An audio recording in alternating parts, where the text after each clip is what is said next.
शहरातील बिबानगर येथे 48 वर्षीय एसटी चालक घरी कूलरमध्ये पाणी ओतत असतानाच त्यांना विजेचा जोरदार धक्का लागून बाजूला फेकले गेले. त्यात त्यांचा जागीच मृत्यू झाला. तर डोळ्यांदेखत दुर्घटना घडल्याने वडिलांना वाचवण्यासाठी धावून आलेला मुलगा थोडक्यात बचावला. भास्कर आत्माराम बोरसे, वय 48 वर्ष, मूळ राहणार कठोरा, तालुका जळगाव, हल्ली मुक्काम बिबानगर जळगाव असे मृत बस चालकाचे नाव आहे. राज्य परिवहन महामंडळमध्ये भास्कर बोरसे चालक म्हणून कार्यरत होते. मूळ कठोरा येथील रहिवासी भास्कर बोरसे यांनी मुलांचे शिक्षण आणि ड्युटीमुळे जळगावात बिबानगर येथे नुकतेच घर घेतल्याने ते या ठिकाणी स्थलांतरित झाले होते.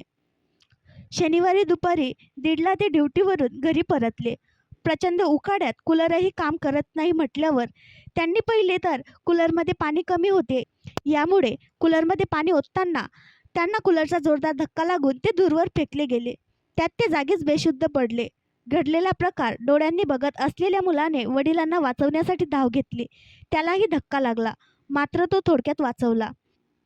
या प्रकारामुळे बोरसे यांच्या घरात एकच आरडाओरड ऐकून शेजाऱ्यांनी मदतीला धाव घेतली. तत्काळ बोरसे यांना जिल्हा रुग्णालय आणण्यात आले.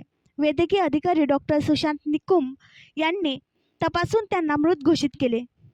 भास्कर बोरसे यांना रुग्णालयात आणल्यावर डॉक्टरांनी मृत घोषित करताच त्यांच्या कुटुंबियांनी एकच आक्रोश केला. घटनेची माहिती मिळाल्यावर एसटी आगारातील चालक वाहकांसह कर्मचाऱ्यांनी रुग्णालयात धाव घेतली. तालुका पोलीस ठाण्यात या प्रकरणी आकस्मिक मृत्यूची नोंद करण्यात आली आहे. मृत भास्कर बोरसे ITI वायरमन झालेले असून त्यांनी अनेक वर्ष वायरमन म्हणूनही काम केले आहे. स्वतः भास्कर बोरसे वायरमन असताना थोड्या निष्काळजीमुळे आज त्यांच्या जीवावर बेतल्याचे परिचितांनी रुग्णालयात माहिती देताना सांगितले.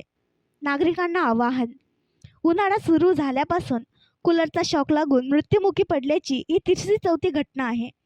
शहराचे तापमान 47° पर्यंत उच्चांक गाठत असताना सर्वसामान्यांना कूलरचाच आसरा आहे. त्यामुळे आपल्याला घरातील कूलर, डेझर प्लास्टिकची अर्थिंग व्यवस्थित तज्ज्ञ वायरमनकडूनच तपासून घ्यावी. वेळोवेळी पाणी टाकताना कूलरचा वीज पुरवठा बंद करून व कूलरची पिन सॉकेटमधून बाहेर काढूनच पाणी ओतावे. यामुळे दुर्घटना घडणार नाही, असे आवाहन करण्यात येत आहे. आणखी नवीन व्हिडिओ पाहण्यासाठी आमच्या देशमुख एक्सप्रेस न्यूज चॅनलला सबस्क्राईब करा, लाईक करा आणि शेअर करा.